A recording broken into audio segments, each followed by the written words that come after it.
Good afternoon. Welcome to the course DED 504, Introduction to Educational Administration and Planning. My name is Esanje Teresa Monjoa, and in this group, we are made up of Mawamba Ann and Ewange Collector. We are level 500 students under the Faculty of Education, University of Buea. And we are going to do a presentation on the school and its community.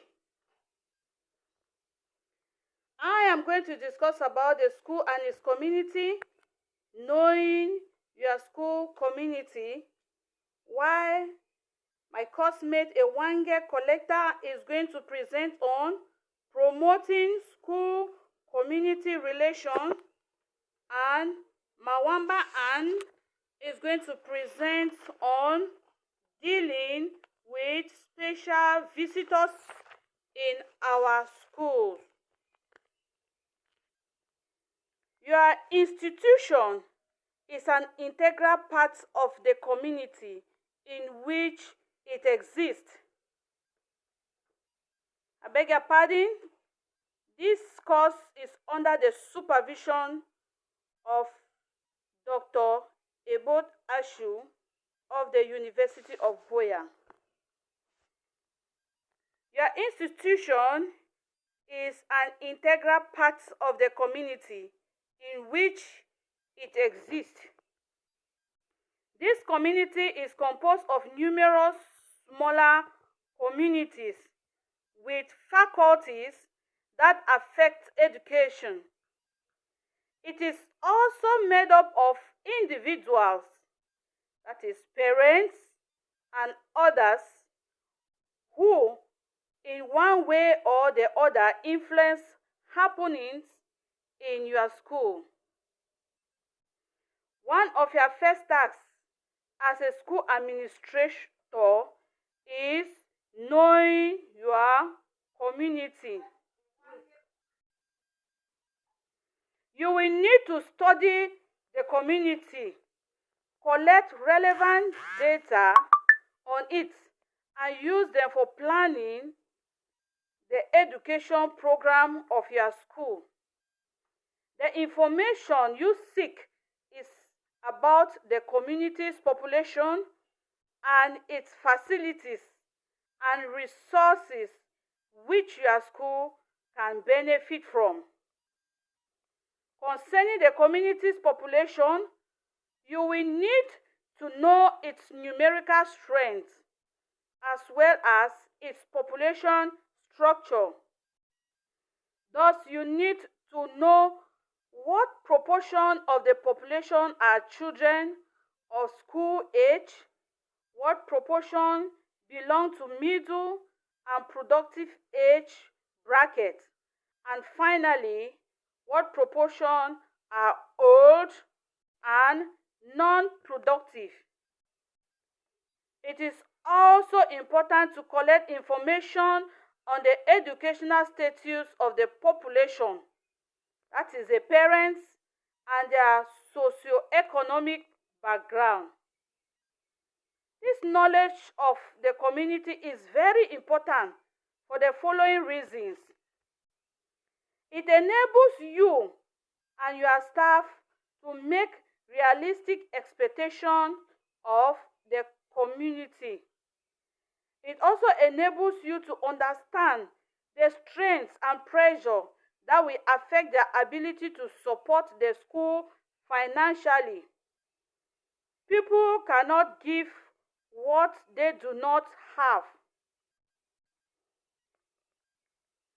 A fairly accurate knowledge of the financial strength of the community will help the school adjust its demands on the community.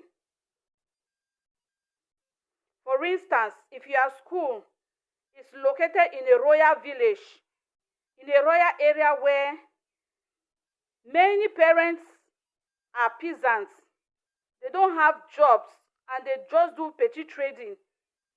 Knowing their financial stability will enable you to know the amount of fees to levy, because you cannot put a certain amount of money as fees when the community does not have financial strength to pay for the fees. The knowledge about their community as an educational administrator is very, very important.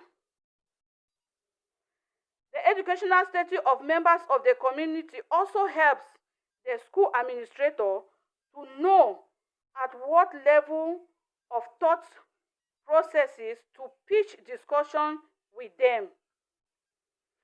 You have a fair knowledge of available resources and facilities which your school can utilize.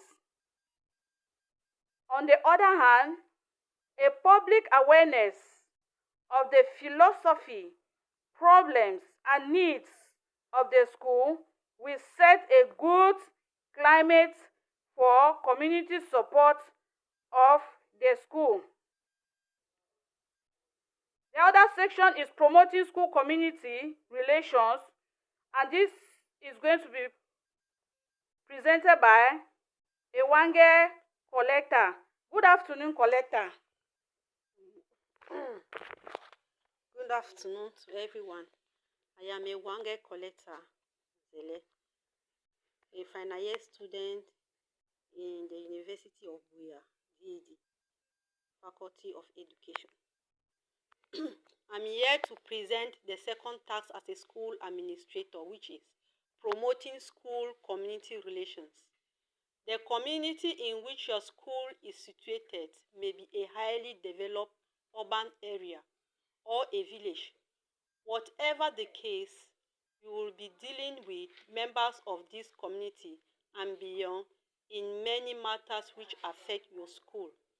It is important for you to establish, develop, and maintain satisfactory relations with the community. In order to promote school community relations as a school administrator, you should do the following. You should be very important, that is, you should be accessible to parents and members of the public.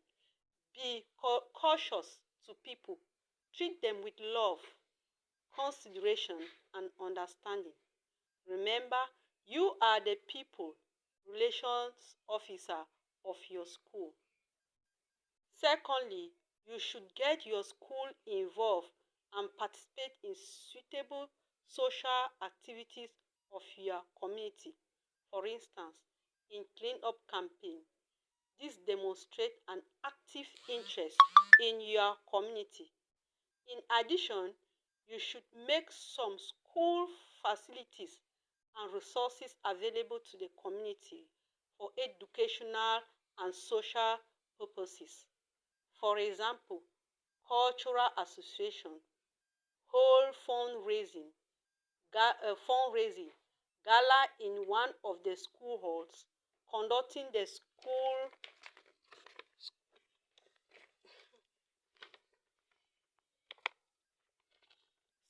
common entrance examination in your school, and so on. However, you should be guided by official policy of your employer. Also, you could invite members of the community to attend or participate in some school activities such as open day, sporting activities, etc. By so doing, some important figures may give special lectures on career, health education, etc. Such occasions can be used to make appeals for public aid. They can also offer opportunities for the people to see aspects of school life and learn about its achievements and difficulties. Another way for a school administrator to promote school community relations is to encourage the study of certain aspects. For example, he or she should study the local council and culture of the people. Finally, educational visitors could be arranged for students to visit places of interest such as hospitals, industries, and so on. Thank you very much. The next presenter will be Mawamba, and she'll be presenting on dealing with special visitors. Thank you. Good afternoon to everyone. I am Mawamba Tafak Ann, a level 500 student under the Department of Curriculum Studies and Teaching in the University of Buea. I'm going to present the third part of our assignment, which is dealing with special visitors. Visitors to the school are defined as all people other than staff members and students. People visit schools for a range of reasons. Health professionals, counselors, and parents are just some of people who play an important role in school and can enhance children and young people's learning. Sometimes, you may receive special visitors to your school, such as the delegate or divisional delegate for education, the district officer, and why not a minister. The purpose of school visit is to provide a safe and secure learning and teaching environment for students and staff. For the most part, most of these special visitors inform the school early enough for their visit so that the head teacher can inform his staff, and together they can make arrangements to receive them well. Preparing your visit means remind yourself of all the points that need to be addressed by the visitor and that fail within its remit. It also means return to the report from the last visit if the visitor has not changed or if the predecessor passed on a file. Of course, preparation includes prior contact with the head available and can accompany visitors. Thank you so much. This marks the end of our work on the school